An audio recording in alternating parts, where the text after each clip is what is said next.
Man, it feels like I haven't seen you guys in a long time. Man, it's been rough. Been waiting. We're waiting anxiously for this opening statement. Yeah, I'm sure you are. Good to have all of you here, first of all, but great to get on the grass here as we start spring ball. You guys have had really good winter. A bunch of new guys, 27 new guys, 23 freshmen inside of our program. A lot of young guys just, on our roster in general, and proud of what they've done. Just strength, conditioning, the build up, the lead up to spring ball, starting to get a grasp of what we're doing on the football side as well. Today's day one, as you would expect, great energy, but guys played hard too.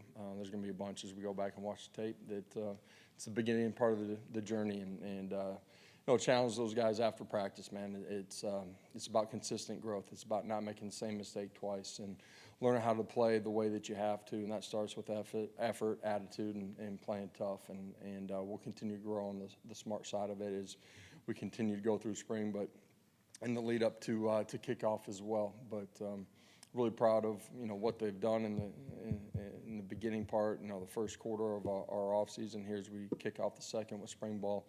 Excited about where we're going. So I'll open it up. Some questions from y'all.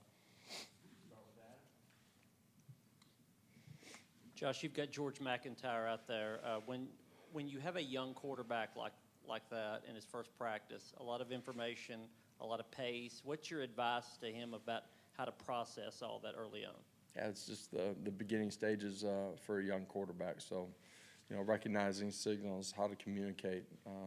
It's at the line of scrimmage when we're in tempo. It's, dead ball situations, the huddle, the sideline, learning how to control and command all of those things.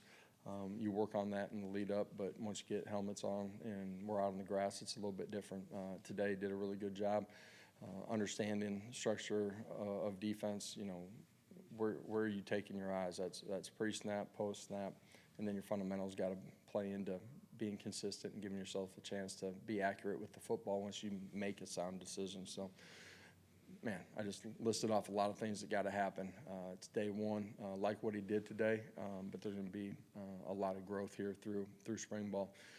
I always say this to our young guys, first time out on the practice field with us as you start spring ball, man, first 5 days, man, it's happening fast, right?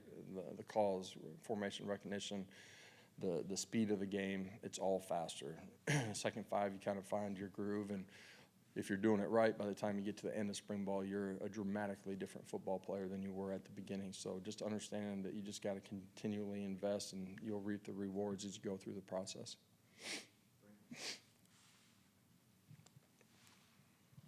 I realize every team is different, but when you have a large young group that's come in like this and you're replacing a lot of veterans who have left your program, do you manage a spring different? Is your expectations any different? How do you go about so much youth compared to maybe a team that's more veteran-laden like you had maybe last year? I do feel like, first of all, in college football, there's always a cycle, and typically you end up, having a bunch of young guys inside of your roster. That's been the case for us since we've been here. This group of young guys have been really mature. I'm talking about their approach, how they've handled, off-season workouts to, what daily life looks like as a college athlete. The extra things that they got to do to give themselves a chance to be prepared for day one out on the practice field, let alone what's coming as we continue to grow through the spring. It's been a really positive group. They've blended into the culture, the expectations of accountability and building trust, and how we attack everything that we're doing. They've handled that really well. There's a bunch of young guys on our roster, and when you go through spring ball, man, it's about fundamental development. It's about technique. It's about learning how to play from snap to whistle. It's learning how to reset from play to play.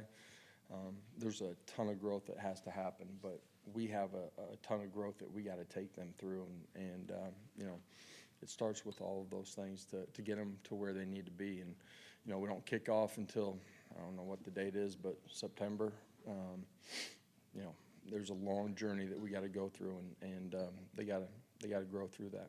Do you think young players are more prepared now than they were 4 or 5 years ago in terms of being able to come in and manage I don't know that I necessarily feel that way. I think the amount of mid-years, compared to a decade ago that you have, helps them, get comfortable and assimilate to what's going on as a collective group, versus, maybe 5 guys that were coming in at that time.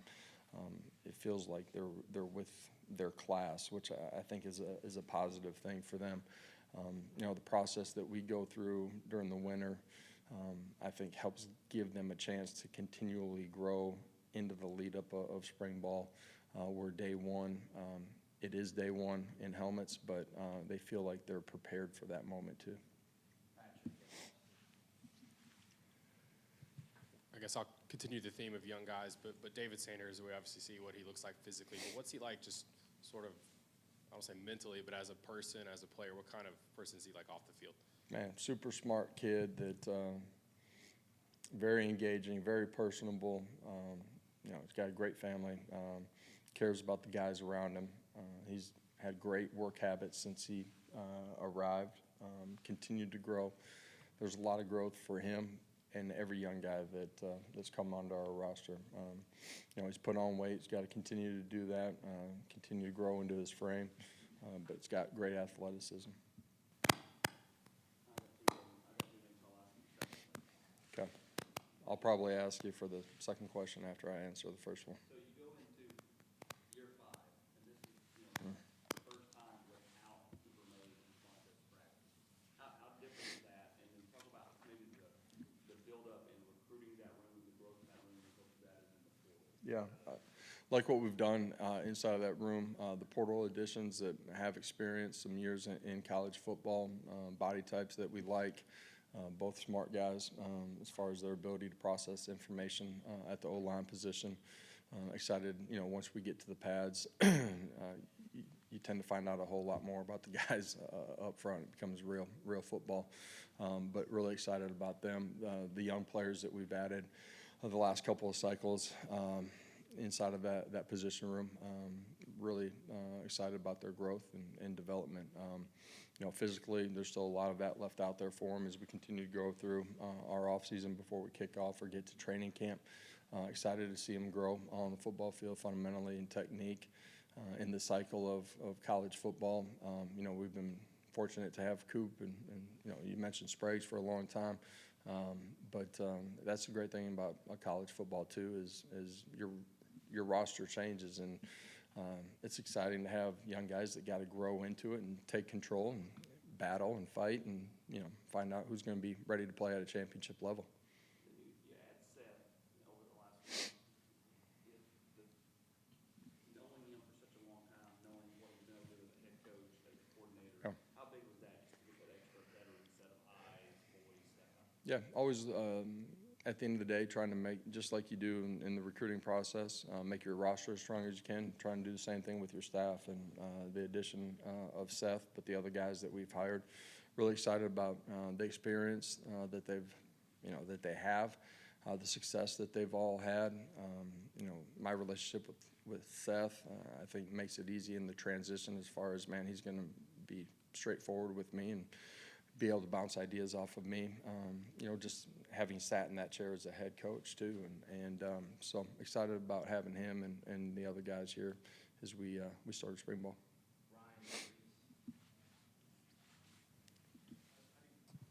How do you feel about your wide receiver room after the turnover there, and how big is the spring for those young guys there in particular to show that they're capable of taking on those roles? Yeah, opportunity exists, and really like the group. Their physical traits, they're big, they're long, athletic, really intelligent football guys, really mature. They've grasped onto what we've given them up until this point in a really, really good way. So they did a really nice job out there, made some plays. So excited about that group. You talked a little bit about Coop. What do the guys competing at the position have to do in order to take steps toward being as successful as Cooper Mason? Command and control of what we're doing offensively, understanding of defensive structures, the ability to communicate at a really high level and get all 5 guys on the same page. And, that includes, your tight ends and running backs too. Coop has done a really good job for a really long time here. We're fortunate to have him for a while. But we got a lot of guys that are, we have great belief in. They got to continue to grow as players, but a ton of competition at that position as well. There'll be multiple guys that are putting their hands on the ball and playing the center spot, but I think there's really good competition at all the spots that we're continuing to grow inside of that room.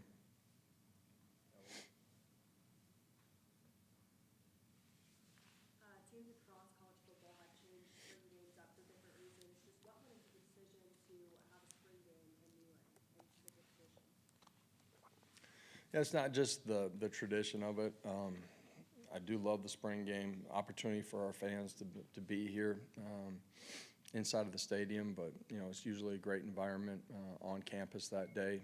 I think it's important, in particular for our young players, to get a taste of what it's going to be like in the fall, to play in front of a crowd, big stadium. We open up on the road this year. You don't want that to be the first time that they've played in front of a bunch of people, and so that experience, I think it can create urgency, understanding what it's going to feel like as they finish up spring ball, go into summer. End of the day, we got to accelerate their growth curve, and a spring game in those settings is a part of accelerating their growth. What's the to-do list for Nico this spring? What do you have on the radar for him for the next step? Yeah, command and control of what we're doing offensively, better with his eyes, fundamental position to be accurate with the football, leadership. It's the checklist of playing the quarterback position. All of those things, he's got a chance to continue to get better at. Like a lot of what he did, there's some areas that that I was just talking about that he can be better at. And as a quarterback, a big part of your job is creating urgency for the 10 guys around you to play at a really high level too. That leadership role, it's not just verbally, it's how you're accelerating the mindset and the growth of the guys around you. So all of those things play into what he has been working on and what he's got to continue to throughout the course of the offseason.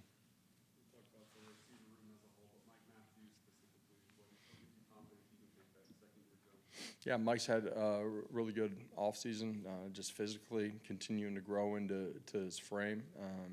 He's as healthy as he's been right now for a long time. Just during the course of the fall, kind of got nicked up early, late in the summer, kind of, re-injured himself a little bit in training camp, and, kind of fought through the injury bug a little bit during the course of the season.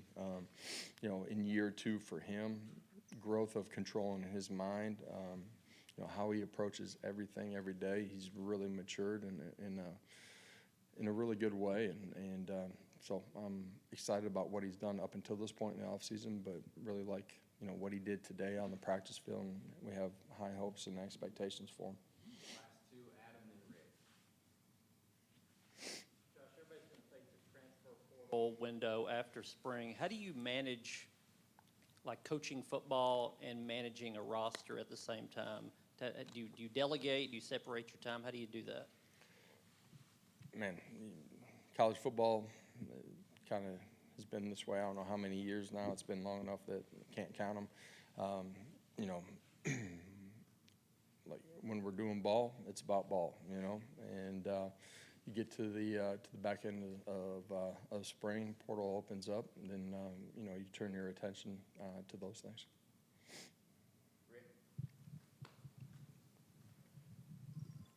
Coach, since the season ended, I'm sure the anticipation was building. What was it like to finally get the guys out on the field today for spring practice? Yeah, I really do enjoy every phase of the off season.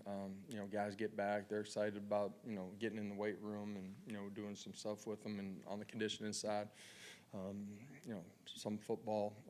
It's limited during your build up, ramp up during the winter, but now you're back to what we're all here to do, which is go play, and you get on the grass, competition, energy, guys make plays, guys don't make plays, how do you reset to the next play?